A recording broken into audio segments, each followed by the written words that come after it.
She fed a stranger, not knowing he was a millionaire. The village square was loud with cruel laughter. Dust swirled around Ada's worn sandals as she stood before the merchant. Her head bowed in deep shame. She owed him only a few coins for a small bag of maize. But in this village, poverty was treated like a terrible crime. The merchant snatched the empty bag from her trembling hands. "Look at her!" he shouted to the gathering crowd, his voice echoing against the clay walls. "The girl who survives on pity. Always begging, always taking up space." The neighbors joined in, pointing their fingers and whispering harsh words that cut deeper than any knife. Ada swallowed her tears, pulling her faded wrapper tightly around her shoulders. She did not fight back. She knew the rules of the poor. Silence was the only shield. As the cruel laughter grew louder, the sky above them suddenly darkened. Heavy, angry clouds rolled in, swallowing the afternoon sun. A violent, bitter storm was coming. The crowd quickly scattered, leaving Ada to walk the long, lonely path back to her fragile home. Rain began to strike the earth like hard stones. Just as she reached the edge of her compound, a loud thud echoed through the rain. Someone had collapsed in the mud right near her hut. Ada rushed past the fallen figure, fear gripping her chest. She pushed open the fragile wooden door of her hut, the wind howling furiously behind her. Inside, the air was damp and terribly cold. Her mother lay on a thin, worn mat in the corner, her breathing shallow and weak. The fever had returned, far worse than the night before. Ada knelt beside her, wiping the cold sweat from her mother's forehead with a damp cloth. "I am here, Mama," she whispered, though her mother did not open her tired eyes. In the center of the dark room sat a small, blackened clay pot. Inside was exactly one bowl of watery yam soup. It was their entire harvest, their absolute only lifeline. That single bowl of soup was meant to last them for the next 2 agonizing days until Ada could find heavy labor in the distant fields. Her stomach roared with a painful hunger, reminding her that she had not eaten since yesterday morning. She stared at the soup, the heavy weight of survival pressing down on her narrow shoulders. If she ate, her mother might starve. If she gave it all to her mother, Ada would have no strength to work. Suddenly, over the violent roar of the wind and rain, a weak, desperate sound broke the silence. It was a knock at her fragile wooden door. Ada hesitated, her trembling hand resting on the cold clay pot. The knock came again, weaker this time, barely louder than the beating of the heavy rain against the walls. She slowly walked to the door and pulled it open just a small crack. Lightning flashed brightly, revealing a ragged, exhausted man lying in the mud upon her very doorstep. His clothes were torn into dirty, unraveled rags, and his face was covered in thick, dark grime. He looked as though he had walked through 1,000 terrible storms. He raised one trembling hand toward her, his eyes hollow, sunken, and desperate. "Water," he croaked, his voice cracking like dry wood in a fire. "Please, just water." Ada's heart pounded fiercely in her chest. A fierce internal battle raged within her mind. She was terrified. Bringing a strange, filthy man into her home during a wicked storm was dangerous, especially with a sick mother inside.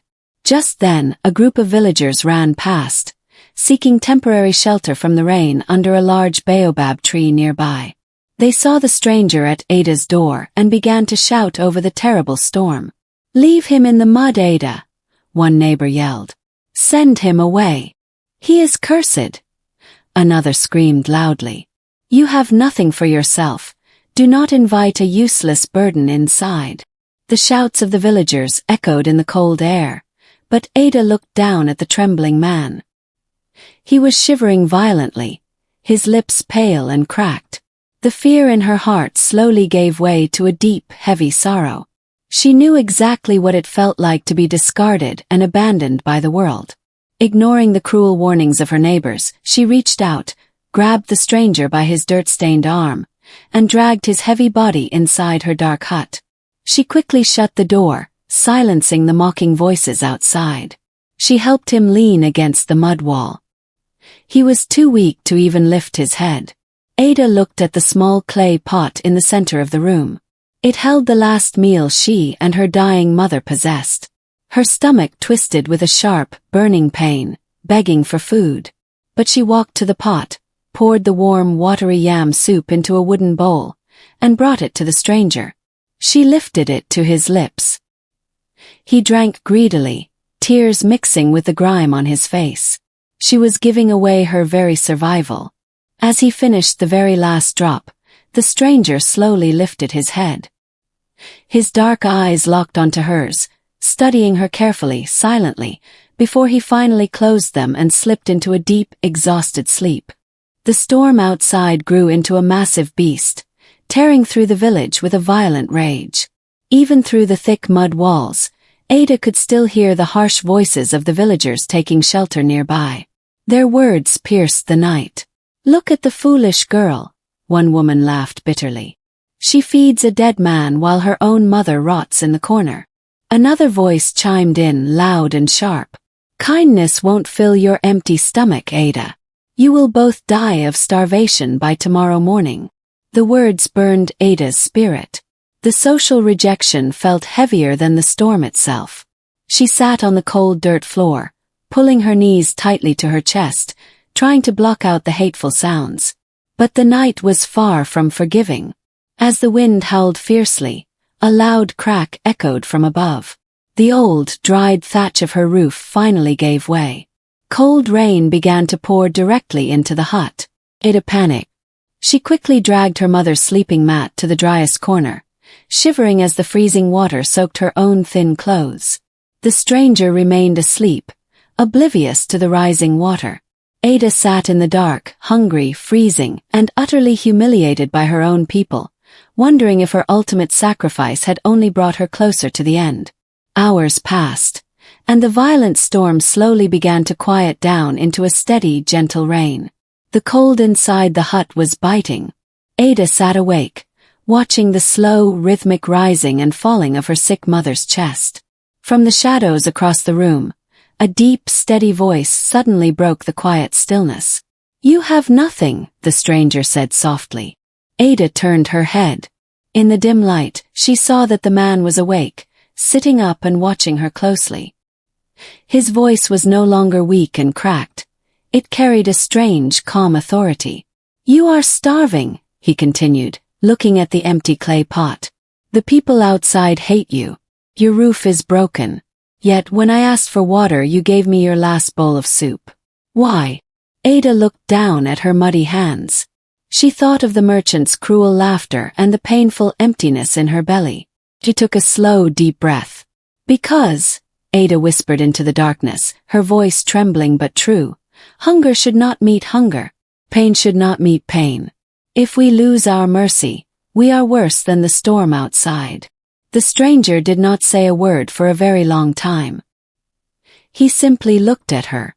And then, hidden in the shadows of the broken hut, he quietly smiled, a small, knowing smile that seemed to hold 1,000 secrets. When the first golden rays of morning light broke through the broken roof, Ada woke up shivering. The storm had finally passed, leaving the air smelling of wet earth and fresh leaves. She rubbed her tired eyes and looked toward the wall where the ragged man had slept. He was gone. Ada quickly stood up, her aching muscles protesting the movement. The spot where he had rested was completely empty. There was no sign of him, only a few muddy footprints leading out the door and fading into the wet grass. A wave of doubt washed over her heavy heart. Had she dreamed the entire thing? Had she given her only food to a ghost of the forest? She walked over to the wooden bowl he had eaten from, intending to wash it. As she lifted the rough wooden bowl, her breath caught in her throat. Sitting perfectly flat on the dirt floor, directly underneath where the bowl had been placed, was a small, heavy object. It caught the morning light, shining brilliantly against the mud. It was something Ada had never seen before in her entire life. It was a solid, intricate piece of metal, heavy and deliberately left behind in the silent dawn. Ada slowly knelt and picked up the object. It was a thick, golden token, heavy in the palm of her hand. Strange, beautiful symbols were deeply engraved into its shiny surface, circling a crest that looked like a rising sun. It was clearly not from their village, nor from any neighboring town.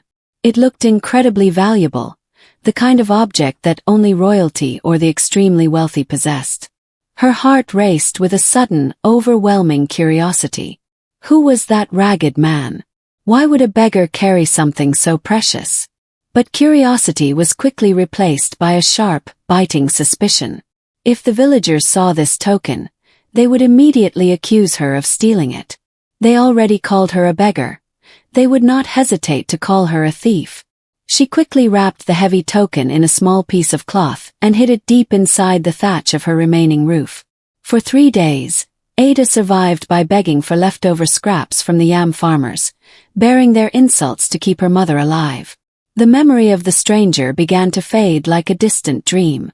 But on the 4th day, the ground of the village began to shake. A loud, rumbling sound echoed through the trees. A distant convoy of massive, shiny vehicles was approaching the dusty village square. The village erupted into total chaos. Children ran screaming with excitement, and farmers dropped their heavy tools. 4 massive, luxury vehicles, shining like polished black stones, rolled into the center of the dusty square. The villagers had never seen such wealth. The doors opened, and several tall men in sharp, perfectly tailored suits stepped out. They looked around the poor village with cold, serious eyes. The village elder quickly rushed forward, bowing deeply, his hands shaking. "Welcome, great ones," the elder stammered. "How may our humble village serve you?" One of the officials, a man with a stern face and a thick notebook, stepped forward. He did not smile. "We are looking for someone," the official announced, his voice booming over the anxious crowd. 3 nights ago, during the great storm, our employer was separated from his convoy. He was stranded, dressed in rags, and fell ill. We are looking for the girl who took him in. We are looking for the girl who fed our employer. The entire village froze. A deafening silence fell over the square. No one moved. No one breathed. Ada, standing at the very back of the crowd with a bundle of firewood on her head, felt her heart completely stop. The silence in the square broke like a shattered pot. Suddenly, the very neighbors who had mocked Ada, the ones who had yelled at her to leave the stranger in the mud, began to push their way to the front of the crowd. Envy ignited in their eyes like a dangerous fire. "It was me," shouted the merchant who had publicly shamed Ada days before. "I brought him into my warm home and fed him roasted meat." "Liar!" screamed a woman who had laughed at Ada's broken roof. "It was my family. I gave the poor man my husband's own clothes and a thick blanket." Within seconds, the square was filled with shouting matches. Villagers violently shoved each other, lying through their teeth, desperate to claim the incredible wealth that surely awaited the savior of such a powerful man. The men in suits watched the screaming villagers with cold, unbothered expressions. The lead official raised his hand, and the shouting slowly died down to a nervous murmur. "Silence," the official commanded. "You do not need to fight. Our employer is currently resting in the main city. He has sent us to secure the area. Tomorrow at noon, he will return to this village personally to identify the one who saved his life." That evening, the village was a nest of poisonous whispers. A group of elders and wealthy merchants marched directly to Ada's broken hut. They stood in her doorway, blocking the fading sunlight. The merchant pointed a fat, angry finger at her. "Listen to me very carefully, Ada," he sneered, his eyes full of malice. "We know what happened during the storm. We know he collapsed near your hut. But you are a nobody. You are the village beggar." A woman beside him crossed her arms. "If you stand before that powerful man tomorrow, you will embarrass us all. Look at your clothes. Look at your sick mother. He will be disgusted that a rat like you touched him." The pressure was suffocating. "You will stay inside your hut tomorrow," the merchant commanded. "If you step into that square, we will make sure you never find work in this region again. We will let you and your mother starve to death." They turned and walked away, leaving Ada shaking in the dark. The isolation felt heavier than ever.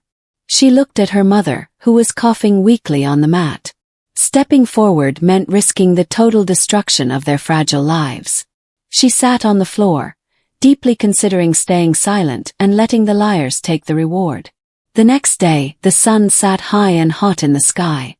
The village square was packed tight with people dressed in their absolute finest clothes. Women wore bright, expensive wrappers, and men wore fresh beads, completely abandoning their daily farm work. Exactly at noon, the black vehicles returned. The crowd held its collective breath as the door of the largest vehicle opened. A man stepped out. He was no longer the filthy, ragged beggar covered in mud. He was dressed in a pristine white suit, wearing gold cufflinks that blinded the eye in the sun. He stood tall, projecting massive power and quiet dignity.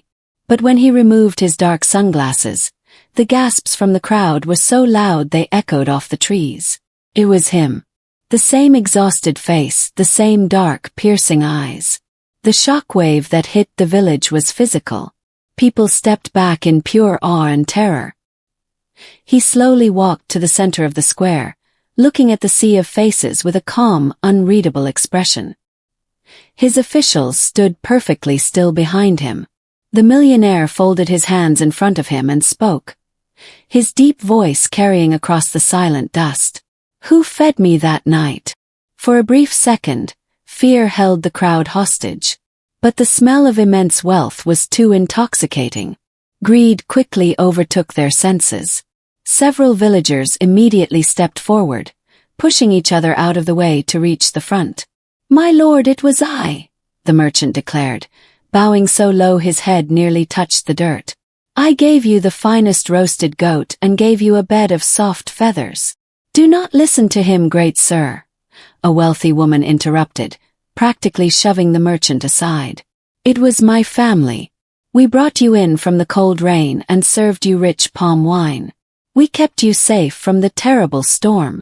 For other families joined the chaotic chorus, shouting their false stories, bragging about feasts and warm fires that never existed. The millionaire stood perfectly still, letting them shout and make their grand claims. He did not look angry. He looked profoundly bored. After a few moments, he raised a single, well-manicured finger. The desperate shouting stopped instantly. The liars stood sweating in the hot sun, forcing bright, fake smiles. The millionaire looked at them closely. "You all claim to have saved me," he said softly, yet everyone heard him.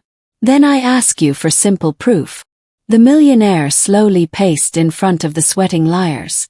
"The person who saved my life that night," he began, his voice cutting through the tension, "did not just feed me. We spoke.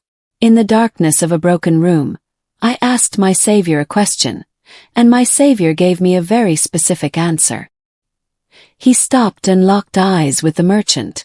"Tell me, merchant, what did I ask, and what did you answer?" The merchant opened his mouth, but no words came out.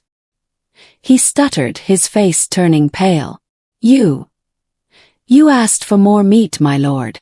And I said yes." The millionaire shook his head slowly.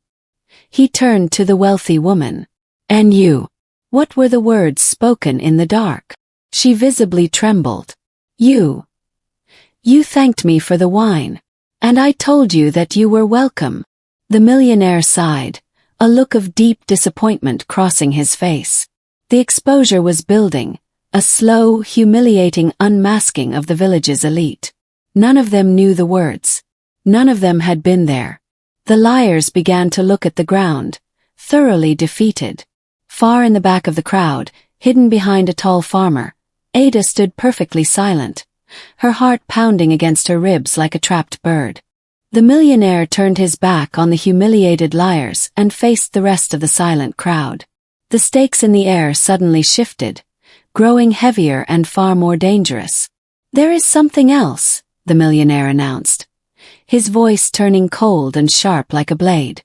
"That night, before I passed out from exhaustion, I had a highly valuable item in my possession. A solid gold token, engraved with my family's crest." The crowd gasped collectively. "When I woke up and left the village," he continued, narrowing his eyes. The token was gone. The person who took me in did not just save me. They robbed me. A terrifying silence fell over the square. The villagers who had just claimed to be his savior suddenly stepped backward, desperately shaking their heads, terrified of being accused of stealing from a powerful man. The merchant quickly pointed a shaking finger toward the back of the crowd. It was Ada, he screamed, trying to save himself. She lives in the hut where you collapsed. She is a beggar, a thief. The crowd instantly parted like water, leaving Ada standing completely alone, exposed and vulnerable. Every eye turned to her with deep suspicion. The false accusation hung heavily in the dead, silent air. Ada stood frozen as the heavy gaze of the entire village burned into her skin. The millionaire slowly walked through the parted crowd, stopping just a few feet away from her. He looked down at her faded wrapper and worn sandals. "Is this true?" he asked, his voice completely unreadable. "Did you take me in, and did you take my token?" Ada felt a lump in her throat. She thought of the elders' threats. She thought of her sick mother. But she remembered her own words. If we lose our mercy, we are worse than the storm. Ada stood tall, lifting her chin. "I took you in," she said clearly. "But I did not rob you." She reached into the deep pocket of her wrapper and pulled out the small piece of cloth. Her hands shook slightly as she unwrapped it. The heavy, gold token caught the fierce midday sun, blinding the villagers nearby. She held it out to the millionaire. "You left this on the dirt floor of my hut," Ada said, her voice steady and proud. "I hid it to keep it safe from thieves. I never sold it. It is yours." The crowd gasped in shock. The millionaire looked at the gold token resting in her poor, rough hands. And then, slowly, a massive, brilliant smile spread across his face. The millionaire gently took the token from Ada's hands, his smile radiating genuine warmth. "I know you didn't steal it," he said loudly, making sure every single person in the square could hear him. "I placed it on the floor intentionally before I left." The crowd murmured in utter confusion. "It was a second test," he explained, turning to face the bewildered villagers. "Anyone can offer a bowl of soup when they think a reward might come. But true integrity is what happens when no one is watching. If you were greedy, Ada, you would have sold this gold the very next morning to buy food. You were starving. Yet you kept it safe." The moral confirmation struck the village like lightning. The audience of villagers, who had spent their entire lives judging people by the weight of their pockets, were suddenly forced to look at the weight of a person's character. "You told me that hunger should not meet hunger," the millionaire said softly to Ada, repeating the exact words from the dark hut. "You passed the test of generosity, and today you passed the test of absolute honesty." The wealthy merchants, the cruel women, and the arrogant elders all slowly lowered their eyes to the dust, thoroughly ashamed. The millionaire was not finished. He turned away from Ada and locked his fierce, dark eyes on the village elders and the wealthy merchant. "I remember the storm," he said, his voice dropping to a dangerous, low rumble. "I remember collapsing near the baobab tree before I reached her hut." He pointed a sharp finger directly at the merchant. "I remember you, Obiora. You stood under the tree and shouted to leave me in the mud." The merchant dropped to his knees, violently trembling. The millionaire pointed to the wealthy woman. "And you, Neka. You laughed and called me a cursed burden. You said kindness would not fill a stomach." The public exposure was brutal and precise. Poetic justice unfolded beautifully in the hot sun as the most arrogant people in the village were stripped of their pride. "You have wealth in your pockets, but your souls are completely bankrupt," he declared. "You lie, you boast, and you crush the weak to make yourselves feel tall. From this day forward, none of my businesses, nor the businesses of any of my partners in the capital, will ever trade with this village again." The terrifying consequence of their cruelty had finally arrived. The villains wept openly in the dust. The wailing of the disgraced merchants faded into the background as the millionaire turned his full attention back to Ada. The harshness in his eyes completely vanished, replaced by a deep, respectful gentleness. Ada, he said, his voice carrying a warm promise. You gave me your very last bowl of soup when you had absolutely nothing left to give. You saved my life. Now it is my turn to change yours. He gestured toward his magnificent vehicles. I am offering you a new life. I will take you to the city. I will pay for the finest education for you. You will have a beautiful house, new clothes, and financial security for the rest of your days. Furthermore, my personal doctors will provide immediate, world-class medical care for your sick mother. The villagers gasped again, their envy now completely replaced by awe. Hope blossomed in Ada's chest, so large and bright it almost made her dizzy. It was everything she had ever dreamed of, an instant escape from the brutal, crushing weight of poverty. All she had to do was say yes and step into the luxury vehicle. But Ada did not move. She looked at the shiny cars, then looked back at the millionaire, and she hesitated. The square was completely silent, waiting for the poor girl to jump at the unimaginable wealth. But Ada remained grounded. She looked the millionaire directly in the eyes. Her character was as consistent as the rising sun. Thank you, sir, Ada said, her voice respectful but incredibly firm. Your offer is more generous than anything I could have ever imagined. But I cannot accept the houses, the clothes, or the money for myself. The millionaire raised an eyebrow, genuinely surprised. Why not? He asked. Ada pointed toward her broken hut in the distance. My mother is dying, she said, her voice cracking slightly with emotion. I do not care about beautiful clothes if she is not alive to see them. I do not want a grand house if she is not breathing inside it. Please, I ask only one thing. Treat my mother first. Use your wealth to heal her. Until she is well, I want absolutely no reward for myself. The deep emotional resonance of her words touched everyone who heard them.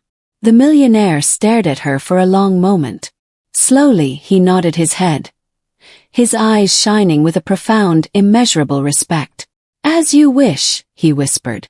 Within an hour, the village witnessed a miracle. The millionaire's personal medical team rushed into the broken hut. They stabilized Ada's mother, administering powerful medicines the village had never seen. By sunset, her mother was breathing easily, resting on a brand new soft bed the officials had brought inside. But the transformation did not stop there. The millionaire ordered his men to rebuild the broken hut. Over the next few days, skilled workers transformed the fragile, leaking structure into a strong, beautiful brick home with a solid, weatherproof roof. The village watched the visual satisfaction unfold before their very eyes. Ada, wearing a simple but clean new dress, stood on her new porch, holding her recovering mother's hand. The girl they had called a beggar was now the most respected person in the region. But as Ada watched the workers finish the beautiful walls, she noticed the wealthy merchants and the cruel women standing far away in the shadows. Their businesses were failing, their pride was shattered, and they were completely ignored by the millionaire's men. The ultimate question remained hanging in the air. What would become of the envious villagers who had failed the test of humanity? The consequences for the greedy villagers were swift and devastating. Word of the millionaire's boycott spread rapidly to neighboring towns and big cities. The merchant, Obiora, found that no one would buy his maize. Traders refused to do business with a man known to turn away the dying.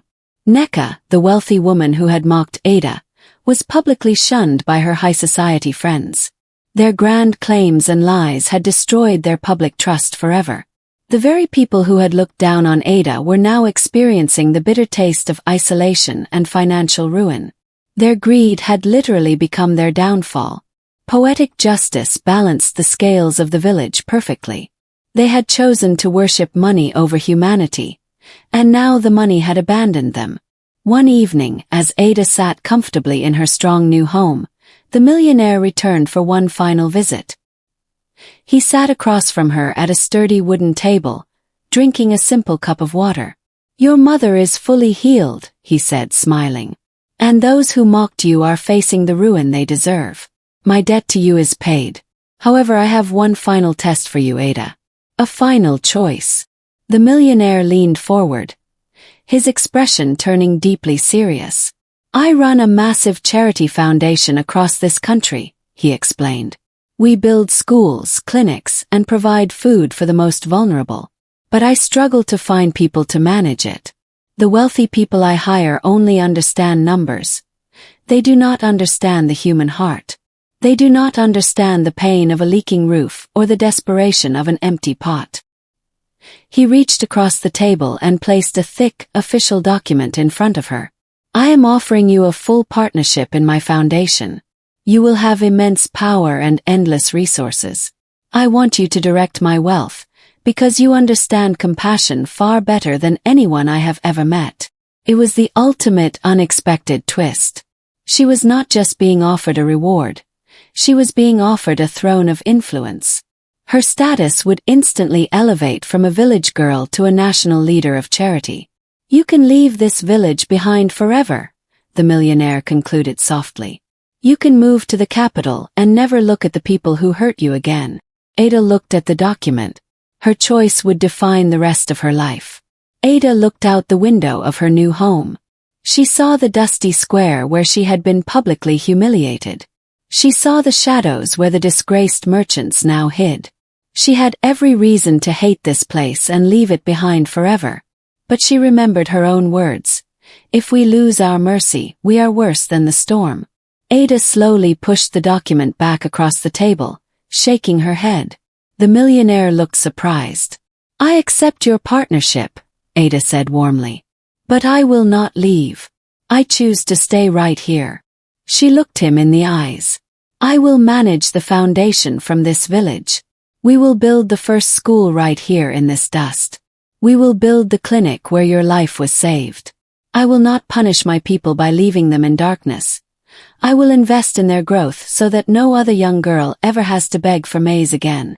The millionaire smiled, a smile of absolute, complete satisfaction. The true reward was not escaping her past, but having the power to heal it. The village that had broken her would now be completely redeemed by her very hands. And so, my children, that is how the girl who survived on pity became the mother of the entire region.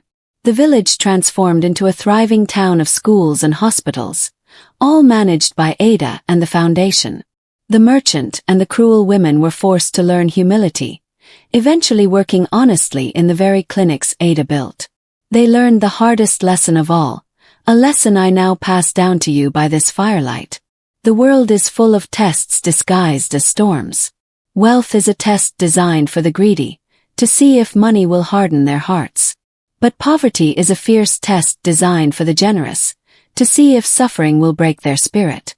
Kindness given without any expectation of reward always returns to you multiplied, sometimes carried in the hands of a disguised stranger. Look around you, look at your neighbors, and remember the girl with the broken roof. I leave you with this one question to ponder tonight. If a storm was raging, and you had only one bowl of soup left to your name, would you have shared it?